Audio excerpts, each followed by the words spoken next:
ये कहानी है एक अमीर बिजनेसमैन की जिसका नाम किम मिन क्यू है। मिन क्यू को एक बहुत ही भयानक बीमारी है जिसमें वो जब भी किसी दूसरे इंसान को टच करता है तो इसके जिस्म पर खौफनाक दाने पड़ने लगते हैं और इसे सांस लेने में भी दिक्कत होती है। यहाँ तक कि वो बेहोश हो जाता है या मर भी सकता है। मिन क्यू भी चाहता है कि इसकी गर्लफ्रेंड हो, लेकिन अपनी इस बीमारी की वजह से वो लड़कियों को टच नहीं कर सकता और इसी वजह से इसने घर में अपने आप को 10 साल से कैद किया हुआ है। मिन क्यू अपने घर से बाहर नहीं जाता। इसके पर्सनल डॉक्टर ओ ने इलाज करने की कोशिश की, लेकिन कोई फायदा नहीं हुआ। लेकिन एक दिन इसका डॉक्टर मिन क्यू से कहता है कि वो अपनी इस बीमारी के साथ जीना सीख ले। साथ ही वो मिन क्यू को एक स्मार्ट वॉच देता है जिसमें अलग अलग किस्म के रंग होते हैं जो इसकी एलर्जी की हालत को बताते हैं। ब्लू रंग में एलर्जी नॉर्मल, येलो में हल्का सा अटैक, ऑरेंज में मिन क्यू की एयरवेज बंद हो जाएंगी और रेड में वो कुछ ही मिनट्स में मर जाएगा। एक दिन प्रोफेसर होंग नामी साइंटिस्ट मिन क्यू से राब्ता करता है और वो कहता है कि इसने अपनी टीम के साथ मिलकर एक बहुत ही इंटेलिजेंट रोबोट तैयार किया है और क्योंकि वो रोबोट इंसान नहीं है इसलिए मिन क्यू जब भी रोबोट को टच करेगा तो इसे कोई अटैक नहीं आएगा। प्रोफेसर होंग इस रोबोट की कीमत $100 बिलियन बताता है। अगले दिन मिन क्यू होंग से मिलने इसकी लैब में जाता है और जैसे ही मिन क्यू वहाँ पहुँचता है तो वो एक रोबोट को देखता है जो बहुत ही खूबसूरत लड़की की तरह नजर आ रहा था। रोबोट अपना नाम AJ3 बताती है जो प्रोफेसर होंग की बनाई हुई एक एडवांस रोबोट होती है। मिन क्यू इसको देखकर हैरान रह जाता है और पहले तो वो इसे टच करने से घबराता है, लेकिन जब वो इसे छूता है तो मिन क्यू को इसके शरीर पर कोई भी दाने नहीं आते। ये देखकर मिन क्यू बहुत खुश हो जाता है और AJ3 मंसूबे में फंड भी लगा देता है। अगले दिन लैब में प्रोफेसर की टीम रोबोट को टेस्ट कर रही होती है। टीम का एक बंदा सोडा की बोतल फेंकता है जिसकी एक बूंद रोबोट के प्रोसेसर में जा गिरती है जिससे शॉर्ट सर्किट होता है और प्रोसेसर तबाह हो जाता है। प्रोफेसर और इसकी टीम परेशान हो जाते हैं क्योंकि अगले दिन AJ3 को डिलीवर करना था। अब रोबोट को रिपेयर करने में बहुत सारे दिन लग जाएंगे और इससे इनकी डील कैंसिल भी हो सकती है। इसलिए प्रोफेसर होंग एक प्लान बनाता है। इसे याद आता है कि इसकी एक्स गर्लफ्रेंड GR जो कि रोबोट AJ3 की प्रोटोटाइप है, इसे मिन क्यू को रोबोट बनाकर भेजने का सोचता है। अगले दिन होंग GR से मिलने जाता है। प्रोफेसर होंग GR को कहता है कि अगर वो एक दिन के लिए AJ3 बने तो वो इसे 10 मिलियन देगा। यहाँ हमें पता चलता है कि GR बहुत गरीब है और इसे पैसों की जरूरत है, इसीलिए वो इस ऑफर को एक्सेप्ट कर लेती है। प्रोफेसर अगले दिन GR को लैब में ले जाता है और इसे रोबोट दिखाता है। इसके बाद सब मिलकर इसे सिखाते हैं कि AJ3 किस तरह से काम करता है और GR को रोबोट जैसे सेम कपड़े पहनाते हैं। इसके सर पर विग और आंखों में लेंस लगाते हैं जो कैमरे की तरह काम करते हैं। प्रोफेसर और इसकी टीम कैमरे की मदद से GR को मॉनिटर करेंगे। अब GR को सब समझाने के बाद एक लॉकर में बंद करके मिन क्यू के घर में लाया जाता है।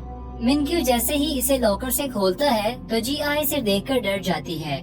यहाँ हमें पता चलता है कि कुछ दिन पहले GR फूड की डिलीवरी देने मिन क्यू के पास जाती है और मिन क्यू को फूड की क्वालिटी पसंद नहीं आती, जिस पर मिन क्यू GR को पेमेंट करने से इनकार कर देता है। इसीलिए GR इससे लड़ने लगती है, लेकिन मिन क्यू इससे फिजिकल कांटेक्ट से बचने की कोशिश करता है और इसे दूर फेंककर वहाँ से निकल जाता है। अब क्योंकि GR इसे देखकर डर गई थी, इसीलिए मिन क्यू प्रोफेसर को कॉल करता है और इससे पूछता है कि ये सब क्या हो रहा है। ये सुनकर प्रोफेसर होंग एक कहानी बनाता है और कहता है कि AJ3 के 2 मूड है, ऑपरेशनल और फ्रेंड मूड। ऑपरेशनल मूड में वो प्रोफेशनली काम करती है, जबकि फ्रेंड मूड में वो एक इंसान की तरह काम करती है।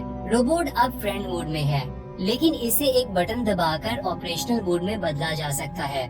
मिन क्यू प्रोफेसर की बात मान लेता है और रोबोट की गर्दन के पीछे बटन दबा देता है। GR के रीसेट होने के बाद मिन क्यू इस रोबोट का इंटेलिजेंस टेस्ट लेता है। इसी वक्त लैब की बिजली चले जाती है, जिसकी वजह से GR का प्रोफेसर से राब्ता खत्म हो जाता है। अब इसे अपने आप से ही मिन क्यू को मैनेज करना होगा।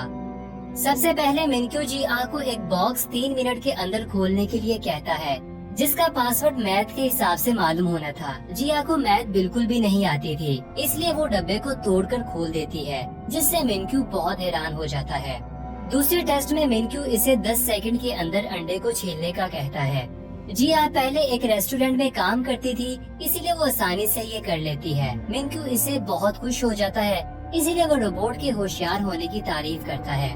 इसी वक्त लैब में बिजली वापस आ जाती है और जब वो जिया के लेंस से कनेक्ट होते हैं तो वो ये देखकर हैरान हो जाते हैं कि जिया मिनक्यू पर गुस्सा हो रही है, क्योंकि मिनक्यू ने बैटरी चेक करने के लिए अपना हाथ आगे बढ़ाया था। ये देखकर प्रोफेसर घुटनों के बल बैठ जाता है। इसी वक्त प्रोफेसर को मिनक्यू का फोन आता है और मिनक्यू कहता है कि तुम मुझे धोखा देने की कोशिश कर रहे हो, क्योंकि इसमें इस्तेमाल होने वाली बैटरी खराब है, जिसकी वजह से AJ3 का सीना फूल गया है।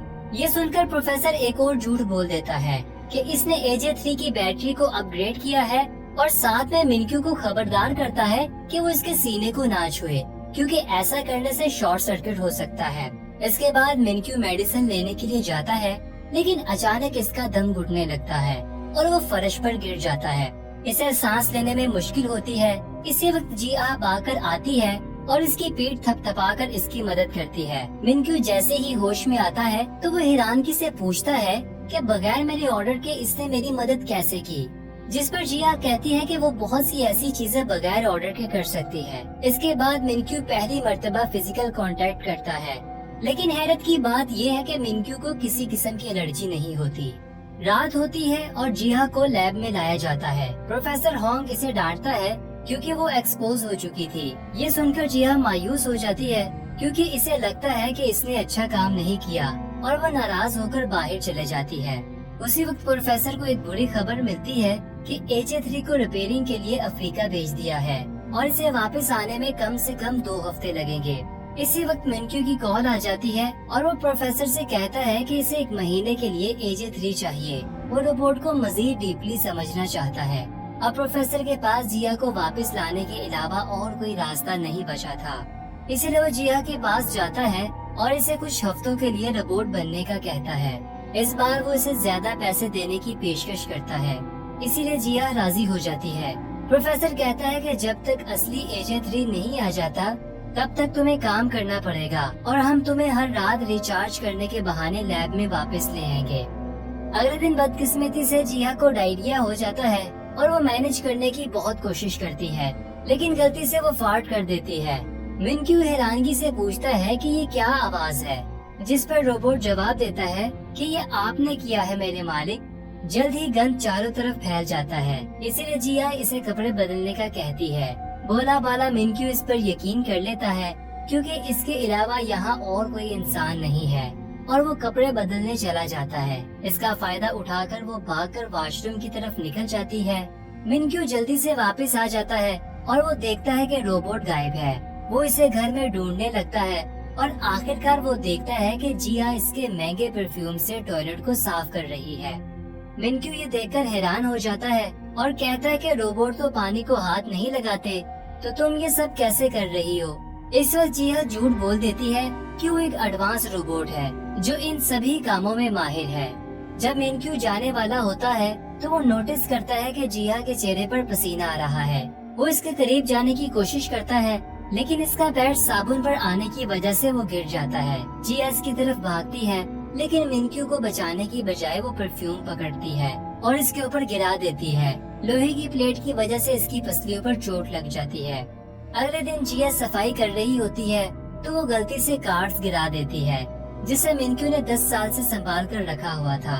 ये देखकर मिनक्यू गुस्सा होता है और इससे पहले कि वो मजीद इसे कुछ कहता, वो कहती कि इसकी बैटरी 5% तक पहुंच गई है और वो अपने आप को स्टैंड बाय मोड पर होने का बहाना करती है। इसके बाद मिनक्यू प्रोफेसर होंग से मिलता है और इसे कहता है कि रोबोट की गलतियों की वजह से वो बहुत परेशान हो गया है, लेकिन प्रोफेसर इसे कहता है कि इसे और डीप रिसर्च के लिए वक्त दिया जाए और मिनक्यू इस पर राजी हो जाता है। अगले दिन मिनक्यू का बहुत खसूसी मेहमान आने वाला था, इसलिए वो जिया को बाहर आने से मना करता है।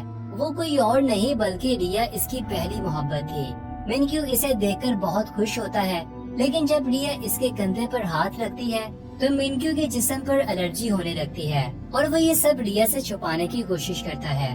इसके बाद वो एक इम्पोर्टेंट मीटिंग का बहाना बनाकर घर की तरफ भागता है ताकि वो किसी तरह इस कमरे में पहुंच जाए जहां इंजेक्शन रखा हुआ था। मिनक्यू बहुत कमजोर हो चुका था और वो सिरिंज पकड़ने में नाकाम रहता है। तभी जिया देखती है कि मिनक्यू जमीन पर लेटा हुआ है और इसे सांस लेने में मुश्किल हो रही है। इसी वक्त सीन शिफ्ट होता है और हमें वो वक्त दिखाया जाता है जब मिनक्यू को एलर्जी नहीं थी और मिनक्यू के लिए सब कुछ नॉर्मल था। छोटा मिनक्यू जब कार्ड्स का पहला घर बनाता है तो इसके पेरेंट्स बहुत खुश होते हैं। अगले सीन में हर कोई मिनक्यू के जन्मदिन पर इसकी पार्टी पर आया होता है। पार्टी के बाद सब कार में वापस जा रहे होते हैं, तभी एक बलून इसके बाप के सामने आ जाता है, जिसकी वजह से सामने आने वाला ट्रक इन्हें टक्कर मार देता है। अगले सीन में मिनक्यू हॉस्पिटल में उठता है। छोटा मिनक्यू अपने पेरेंट्स के लिए रो रहा होता है, जो दोनों हादसे में मर गए थे। दिन के वक्त बहुत सारे रिश्तेदार इससे मिलने आते हैं और इसका बड़ा बनने की कोशिश करते हैं, लेकिन असल में वो उसके बाप के पैसे का वारिस बनना चाहते थे। लेकिन जब मिनक्यू बाथरूम में जाता है तो इसे जेब से एक नोट मिलता है, जिसमें लिखा होता है कि किसी भी पेपर पर सिग्नेचर नहीं करना। अगले दिन यूचुल नामी इसका एक दोस्त आता है और मिनक्यू के हाथ में एक अडॉप्शन पेपर देता है कि इसे इसके बाप ने बेचा है और अच्छा होगा कि अगर वो इसका भाई बन जाए। मिनक्यू थोड़ी देर सोचता है और आखिरकार वो कागजात पर सिग्नेचर कर देता है। यूचुल अपने दोस्त का हाथ पकड़ता है, लेकिन जब मिनक्यू नीचे देखता है तो यूचुल का हाथ शैतानी पंजे में बदल रहा था। मिनक्यू डरकर वहाँ से भाग जाता है और देखता है कि यूचुल ने जहाँ से इसे पकड़ा था वहाँ अजीब से छाले पड़ने लगे हैं।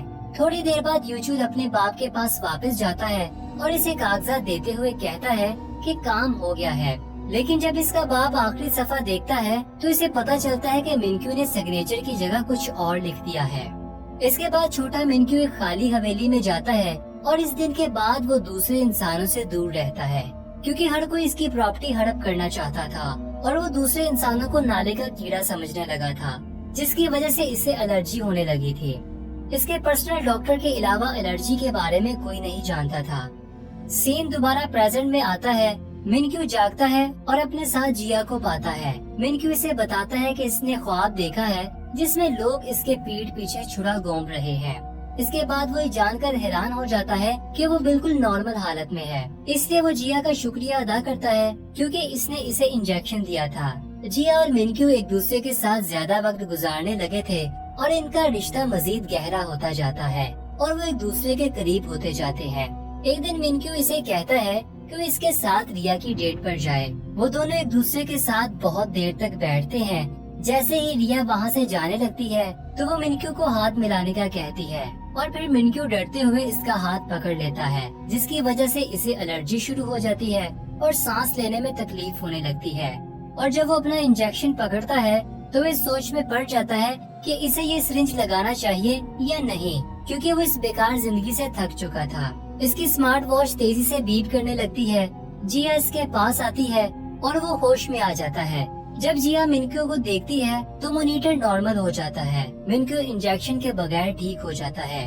थोड़ी देर बाद वो दूसरे अपार्टमेंट में वापस जाने का फैसला करते हैं, लेकिन जब वो जा रहे होते हैं तो एक बंदा गलती से मिनक्यू से टकरा जाता है और वो चेक करने के लिए कि मिनक्यू ठीक है इसे पकड़ लेता है। लेकिन हैरानगी की बात ये है कि इसे एलर्जी नहीं होती। ये देखकर मिनक्यू ज्यादा हजूम में जाने का फैसला करता है ताकि वो खुद को चेक कर सके, क्योंकि ऐसा इसने 10 सालों में नहीं किया था। जैसे ही वो बाहर निकलते हैं एक बच्चा मिनक्यू के हाथ से टकराता है, लेकिन दोबारा कुछ नहीं होता। फिर दोनों एक बहुत बड़े हजूम में जाते हैं जहाँ मिनक्यू के साथ वाला शख्स इसका हाथ पकड़ता है और मिनक्यू मॉनिटर पर देखता है कि सब ठीक है। ये देखकर मिनक्यू की आंखों में पानी आ जाता है। इसके बाद वो डॉक्टर ओ को फोन करता है और रोते हुए कहता है कि इसकी एलर्जी खत्म हो गई है। तभी एक शख्स इससे टकरा जाता है, जिसकी वजह से मॉनिटर बीप करने लगता है। दूसरी तरफ जिया मिनक्यू को ढूंढना शुरू करती है।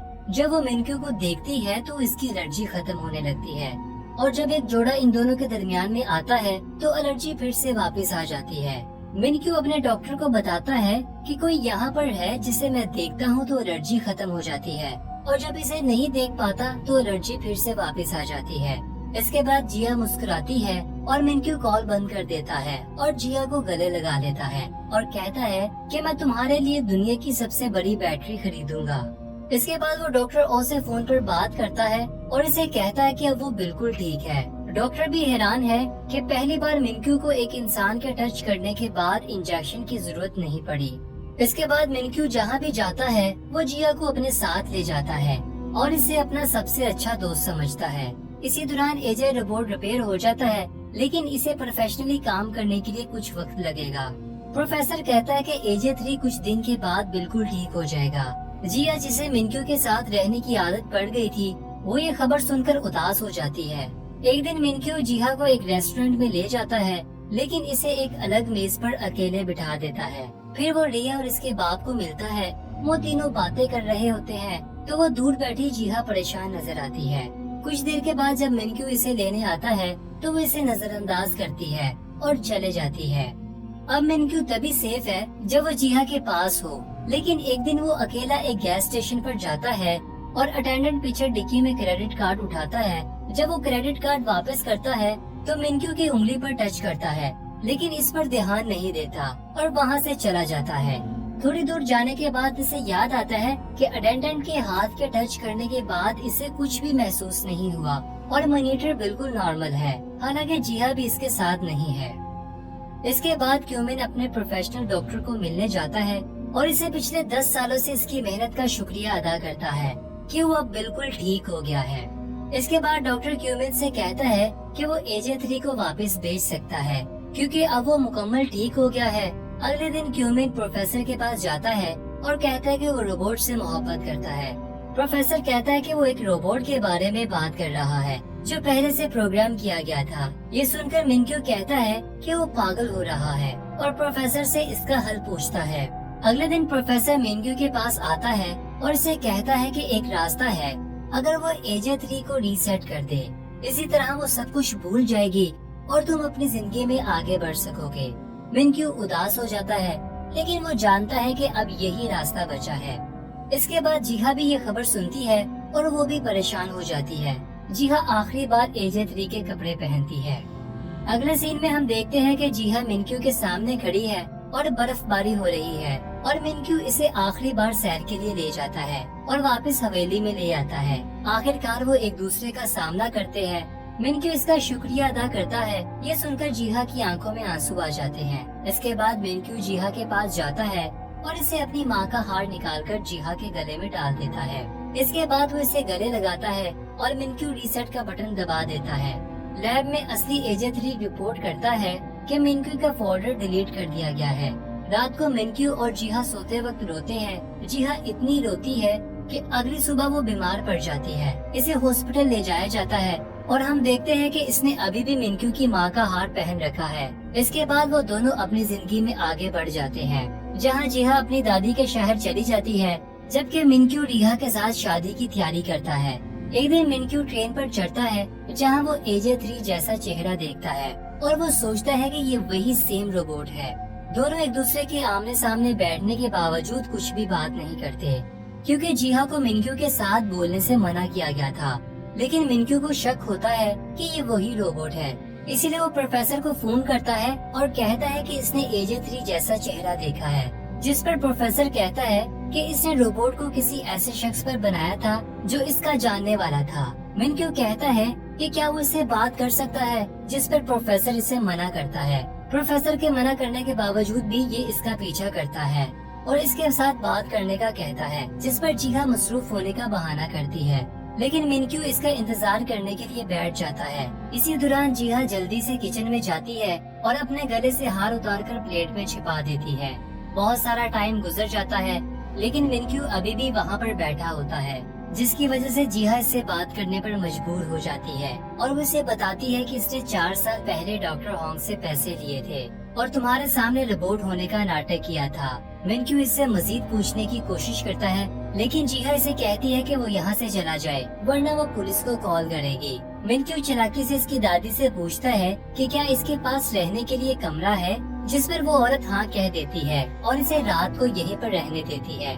अगले कुछ दिनों तक वो दादी के साथ अच्छे ताल्लुक बना रहता है, साथ ही जिहा की तवज्जो भी हासिल कर लेता है और इसे अपने साथ गुजारे वक्त की याद दिलाता है। एक दिन मिनक्यू रेस्टोरेंट पर जाता है और इसे पता चलता है कि जिहा यहाँ से जा चुकी है, इसीलिए वो यहाँ इसे हर जगह ढूंढने लगता है। आखिरकार वो इसे ढूंढ लेता है और इसे देखकर जिहा जल्दी से नेकलेस को छुपा देती है। मिनक्यू ने नेकलेस AJ3 रोबोट को दिया था। ये जानकर के मिनक्यू के साथ धोखा हुआ है, वो काफी निराश दिखाई देता है। इससे पहले कि वो जिया को कुछ कहता उससे फिर से एलर्जी होने लगती है और मॉनिटर रेड पर पहुंच जाता है। मिनक्यू जमीन पर गिर जाता है। जिया मिनक्यू को संभालने के लिए आगे बढ़ती है। इतने में अचानक डॉक्टर वांग और इसका असिस्टेंट आते हैं और मिंक्यू को फौरी तौर पर एंटीबायोटिक का इंजेक्शन लगाते हैं और फिर मिंक्यू को घर वापस ले जाया जाता है, जहाँ उसे ऑब्जर्वेशन में रखा जाता है। जिया मिंक्यू से मिलकर उसे सब कुछ एक्सप्लेन करना चाहती है, लेकिन डॉक्टर उसे ऐसा करने नहीं देते। अगले दिन हम देखते हैं कि मिंक्यू से मिलने उसका असिस्टेंट जेन उसके पास आता है, जहाँ पर वो मिंक्यू को सेंटा मारिया और रॉन्ग रिसर्च टीम के खिलाफ कानूनी कार्रवाई करने के लिए पेपर साइन करने के लिए देता है। साथ ही जिया के खिलाफ भी कानूनी कार्रवाई करना चाहता है, क्योंकि जिया ने उन्हें धोखा दिया। साथ ही जेन मिंक्यू को इस बात से भी वार्न करता है कि इस कंपनी में अपनी पोजीशन वो खो देगा और हो सकता है कि इसकी एलर्जी की न्यूज पब्लिक हो जाएगी। लेकिन मिंक्यू अपना इरादा नहीं बदलता और यहीं पर एक हैरान कुन बात पता चलती है कि जिया जेन की बहन है और जेन भी अपना रेजिग्नेशन लेटर मिंक्यू के हवाले कर देता है। अगले सीन में हम देखते हैं जेन सेंटा मारिया जाता है और सभी लोगों को ये जगह खाली करने को कहता है। दूसरी ओर जिया मिंक्यू के घर मिंक्यू के लिए प्रॉपर हाइजीनिक और साफ सुथरा खाना तैयार कर रही होती है। ये खाना तैयार करते समय जिया ने सेफ्टी के सूट नहीं पहना होता है। जिया रोजाना मिंक्यू के घर का विजिट करती है, लेकिन मिंक्यू रोजाना जिया की तरफ से बनाया हुआ खाना डस्टबिन में फेंक देता है और जिया को बिल्कुल भी रिस्पॉन्ड नहीं करता। लेकिन जिया ये सब देखकर हार नहीं मानती और बताती है उसका ख्याल रखने के लिए वो रोजाना यहाँ आया करेगी।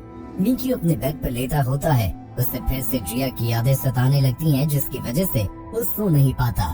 मिंक्यू घर से बाहर निकलकर अपने बटलर के पास आ जाता है, जहाँ पर वो आग जला बैठा है।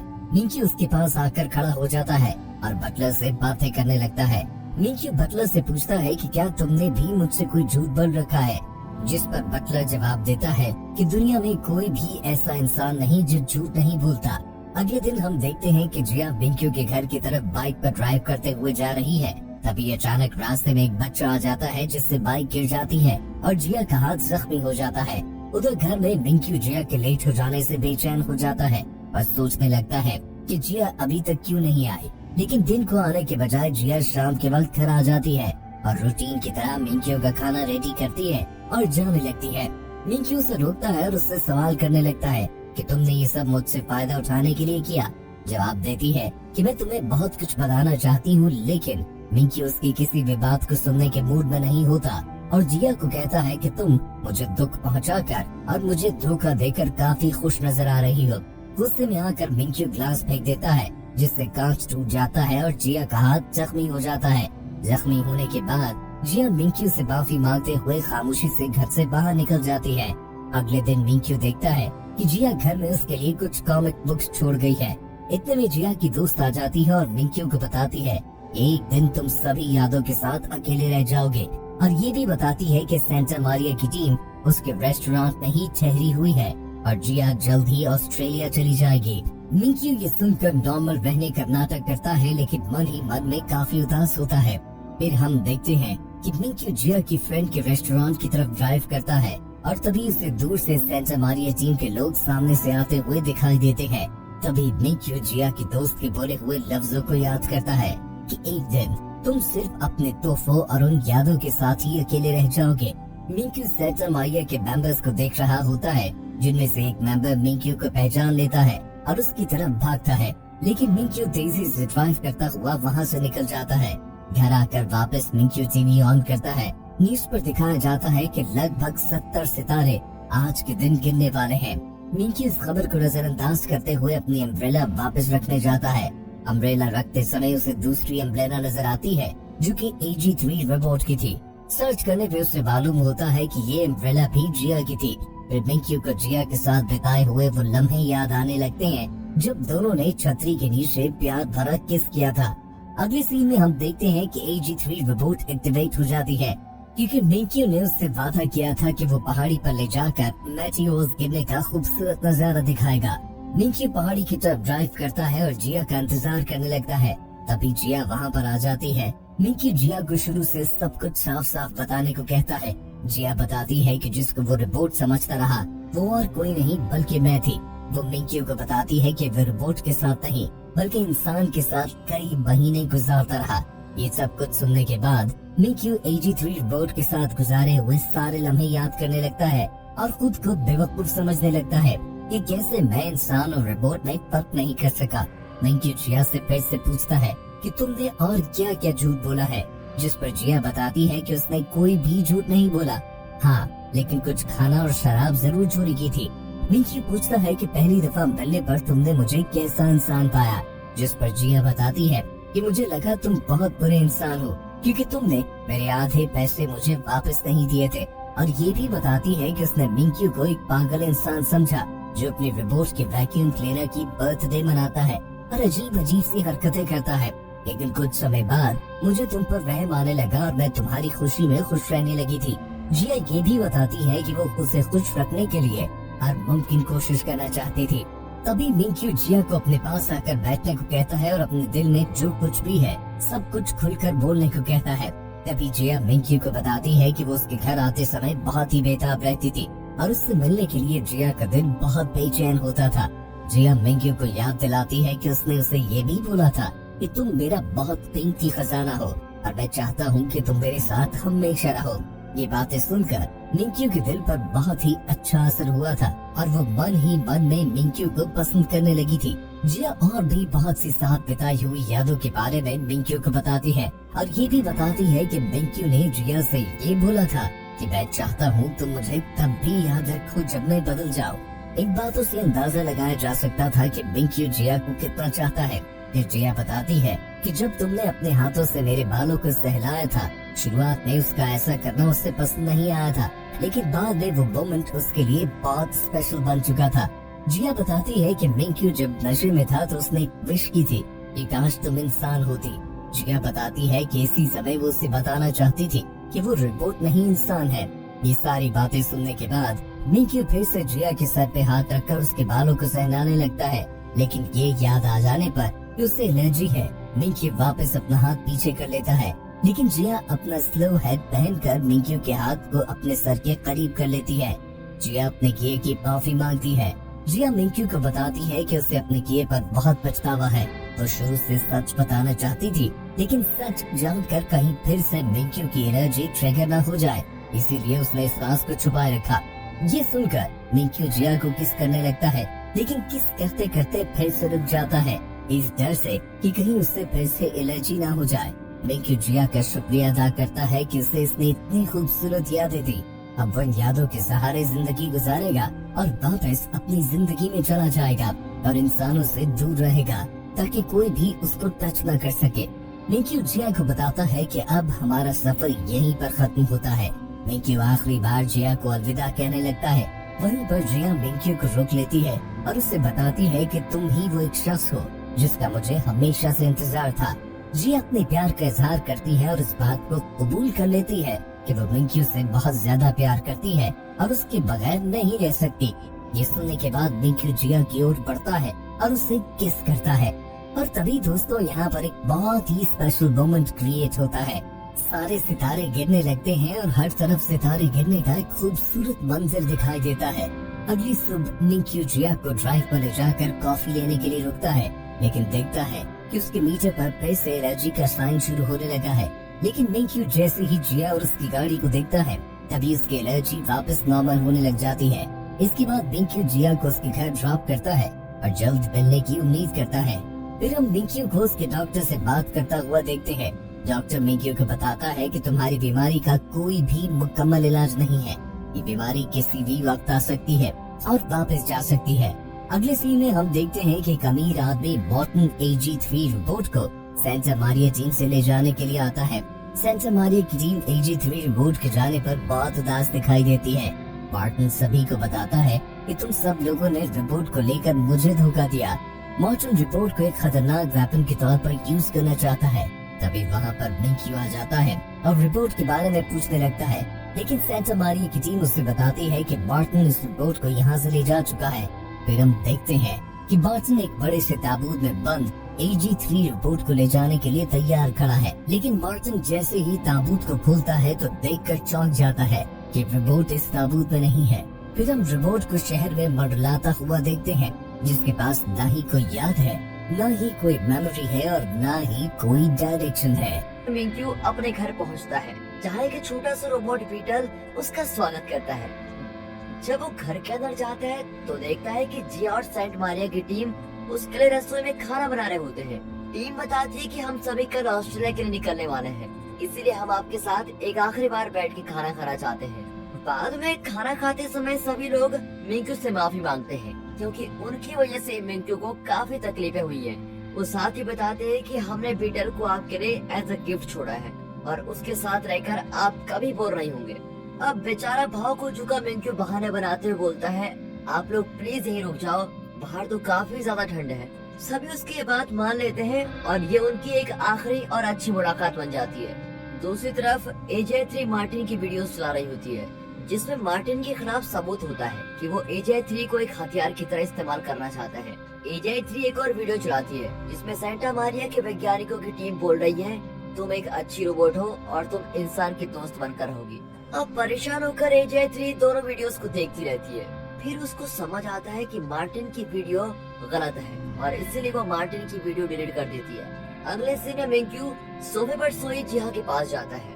वो जिहा के सामने जाकर बैठता है और प्यार से जिहा के हाथों पर किस करता है। तभी जिहा जाग जाती है। वो पूछती है, आपको क्या हुआ है, आप उदास लग रहे हो। अब मिंकू जवाब देता है कि मुझे बहुत बुरा लग रहा है कि सेंटा मारिया की टीम ने AJ3 को खो दिया है। फिर मिंकू को अच्छा महसूस कराने के लिए जिहा उसके गले लग जाती है और बोलती है, हम AJ3 को वापस ढूंढने में आपकी पूरी मदद करेंगे।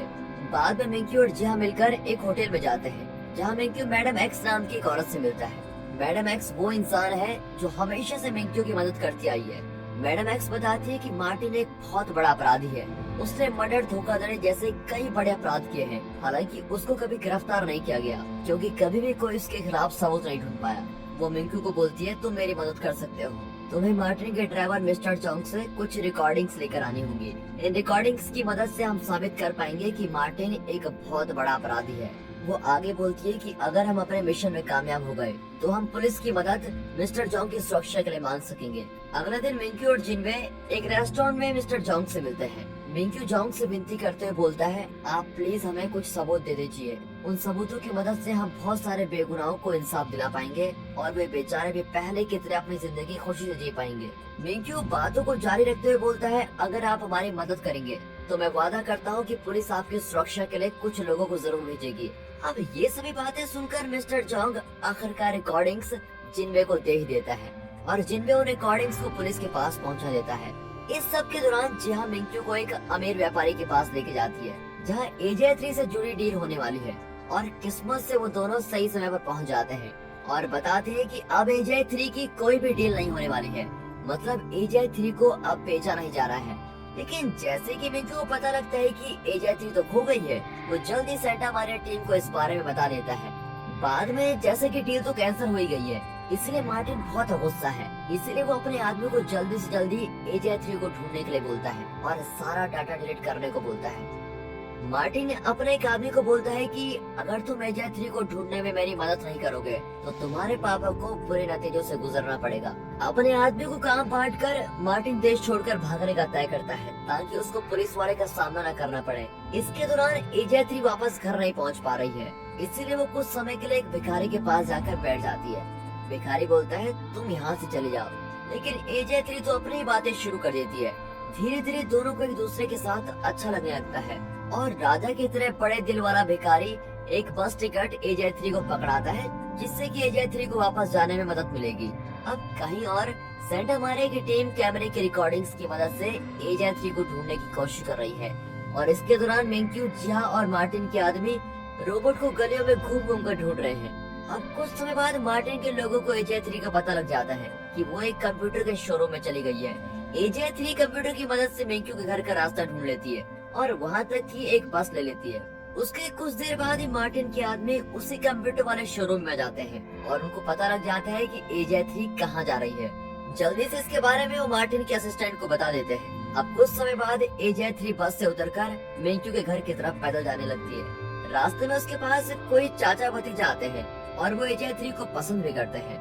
वो बोलते हैं, तुम हमारे साथ चलो, हम तुम्हें तुम्हारे घर छोड़ देंगे। लेकिन जैसे तीनों मिंकू के घर के लिए निकलने वाले होते हैं, तभी मार्टिन के आदमी वहाँ कर उनका रास्ता ब्लॉक कर देते हैं।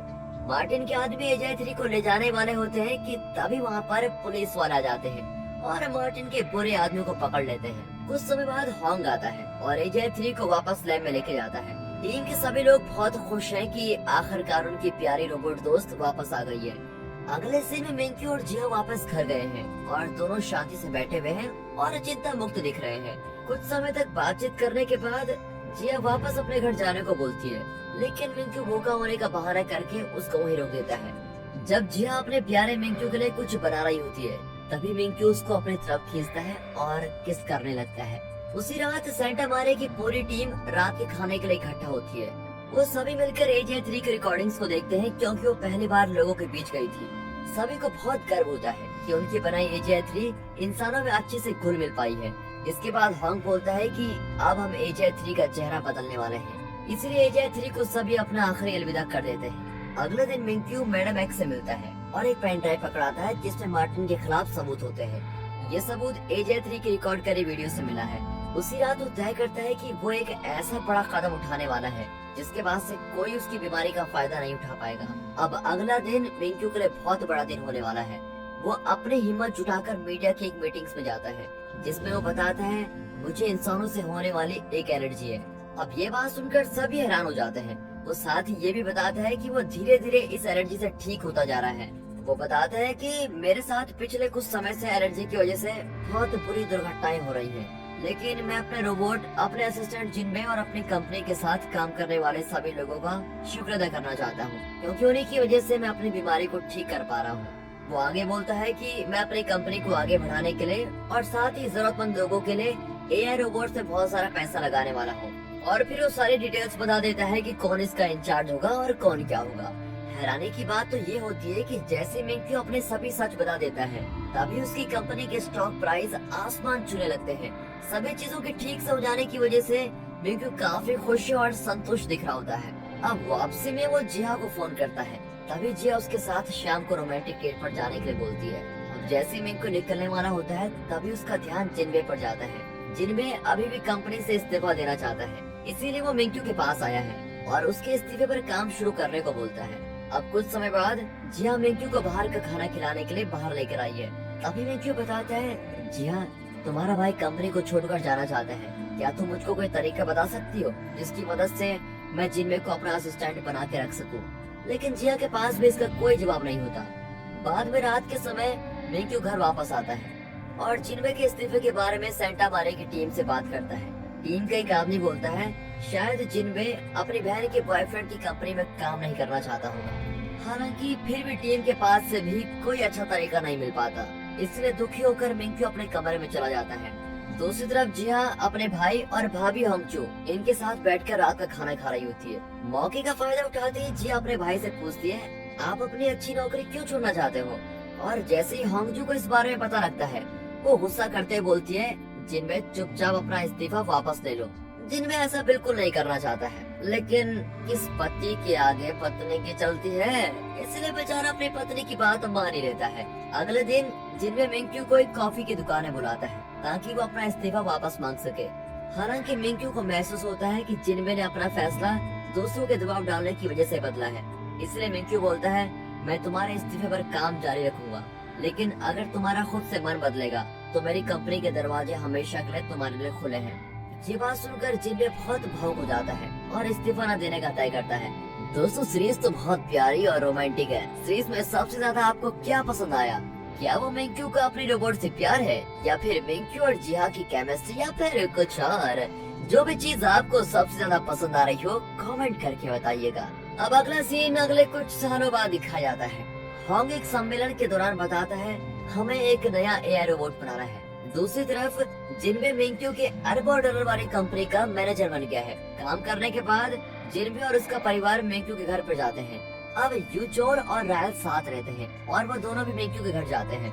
दूसरी तरफ जिया अपने बड़े सुंदर और प्यारे लैम्प्स को अंतर्राष्ट्रीय खरीदारों को दिखा रही है। खरीदारों को भी जिया का सामान बहुत पसंद आ जाता है और उनको खरीदने को तैयार हो जाते हैं। अब जैसी मीटिंग खत्म होती है, जिया भी मिंक्यू के घर पर जाने लगती है। उसी रात एक फौजी भी बस से उतरता है और मिंक्यू के घर की तरफ निकलता है। जैसे ही फौजी गेट से अंदर आता है, जिया उसका बहुत प्यार से स्वागत करती है और पता लगता है कि वो फौजी कोई और नहीं, खुद हमारा हीरो मिंक्यू ही है। दोनों इतने समय बाद साथ होने की वजह से बहुत खुश होते हैं। इसके बाद जिया मिंक्यू को घर के अंदर लेके जाती है, जहाँ सभी बेसब्री से अपने दोस्त मिंक्यू का इंतजार कर रहे हैं। हालांकि जाते हुए जिया का पैर फिसल जाता है, लेकिन मिंकू उसको पकड़ लेता है और अब दोनों एक प्यारी सी किस करते हैं